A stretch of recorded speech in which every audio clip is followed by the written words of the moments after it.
Two men walk through a hot, dusty tunnel carved right into the rock. Their torches cast just enough light to see that the walls are covered with strange hieroglyphics.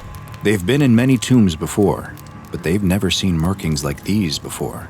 They spot something up ahead, a person slumped against the wall. One of the men rushes over and sees that whoever this was, they've been here a very long time. Nothing is left but bones and a few scraps of cloth. As the man examines the skeleton, his partner calls him over. There's something he has to see. He's looking through a hole in the tunnel wall, and on the other side is an enormous cavern. In the middle of the giant room is the strangest sight either man has ever seen. An enormous upside-down pyramid that stretches down from the roof of the cave. They look at each other in amazement before running down deeper into the tunnel, sure that it will lead them to the pyramid and the incredible treasures it must have inside. They can see through more holes in the tunnel wall that they are getting closer and closer to the pyramid. Finally, they reach an entrance into the uppermost and widest part of the structure. As they enter the upside-down pyramid, they see that the passages are at least twice as high as any they've ever seen, and are covered with more of the strange markings. They start walking through the passageway, and soon realize that there are numerous twists, turns, branching paths, and dead ends. It's a maze.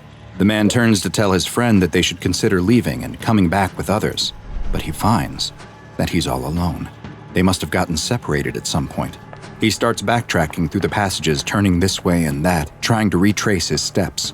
He abruptly stops, though, when he hears a strange noise. A metallic grinding sound fills the air. The man watches as the walls themselves start to move, shifting and rearranging themselves.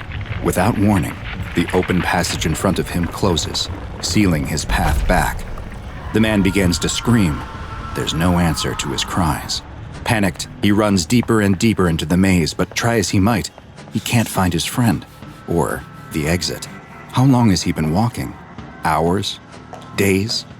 He can remember hearing the walls shift at least one other time. Exhausted, he sits down against the wall. He'll just take a little rest, then it's back to work. He must be able to find his way out. He must escape.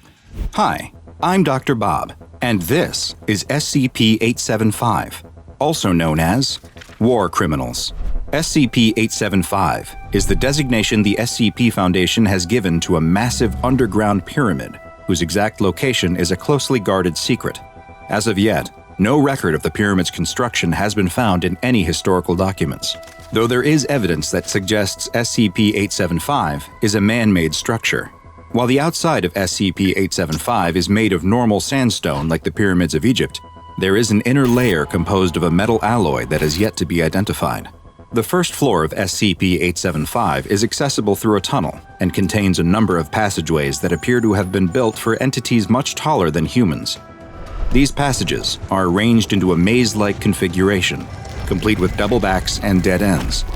Adding to the confusion is that the geography of the maze periodically changes. Mechanisms located within the walls and floor activate automatically every 48 hours, completely changing the layout.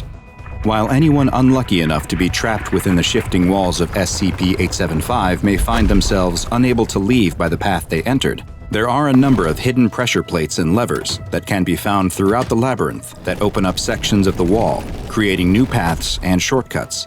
But these switches also cause the release of what the Foundation has designated SCP-875-1.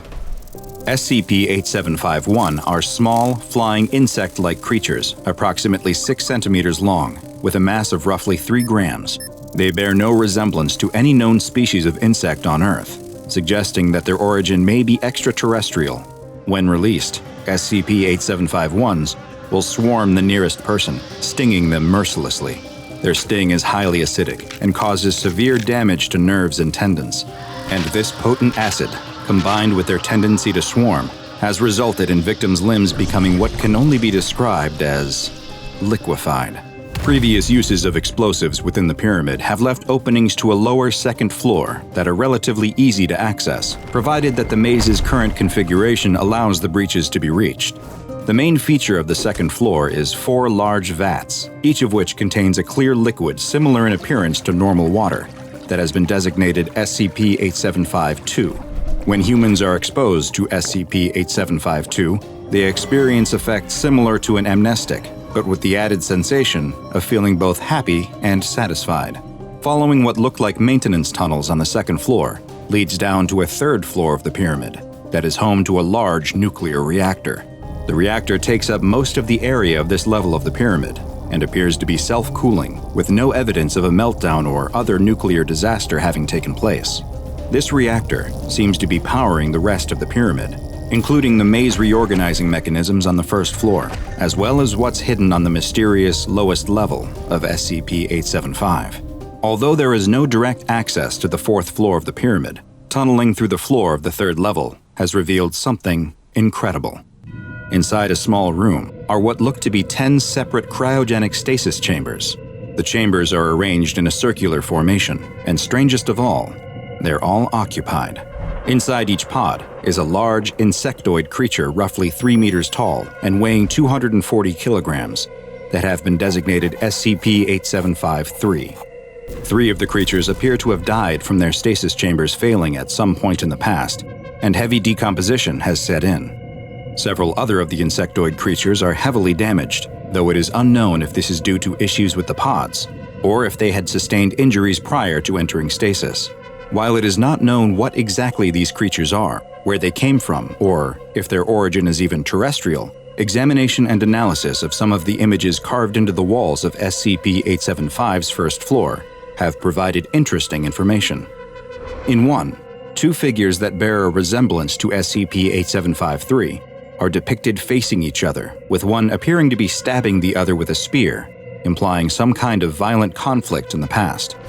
In the next, another figure that looks like SCP-875-3 is shown presenting a stone slab to what looks to be a human dressed in the garb of ancient Egypt. The Egyptian is facing away from the insectoid, which might suggest a breakdown in communication or an unwillingness of the Egyptian to listen to the insectoid. The third image, though, shows 2 humanoid figures now bowing to the insectoid figure, next to an image of a chalice with a drop of liquid falling into it.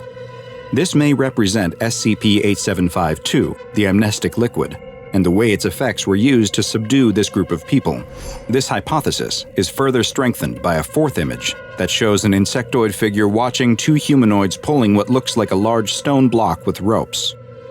A fifth image shows the insectoid figure standing next to what looks like a dead humanoid, consuming a part of it. And finally, a sixth image depicts the insectoid inside of a small rectangle that may represent the stasis chambers found on the lowest level of the pyramid.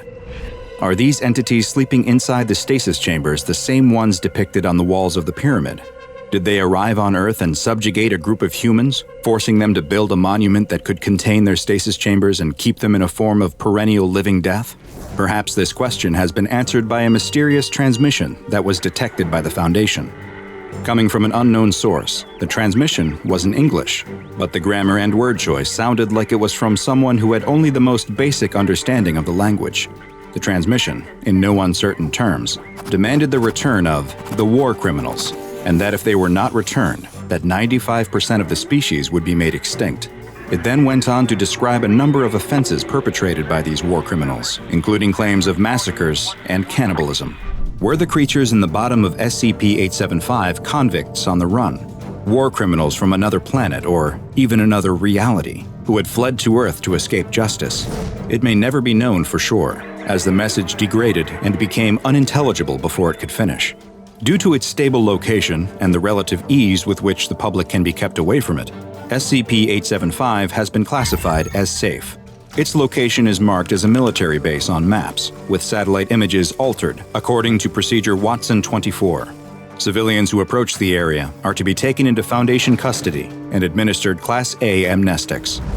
Research personnel are only allowed inside SCP-875 when accompanied by 2 security staff, and 6 maintenance personnel are to monitor the nuclear reactor at all times. If any staff are stung by instances of SCP-875-1, they are to be treated on-site by medical personnel with alkali to neutralize the acidic stings, and in extreme cases, amputation of the affected limbs is authorized. In the event that an SCP-875-3 specimen becomes active, security personnel are to subdue them in a non-fatal manner if possible, and transport them to a secure site for further research. Now go and watch another entry from the files of DrBob, And make sure you subscribe so you don't miss a thing as we delve further and further into the SCP Foundation's classified archives.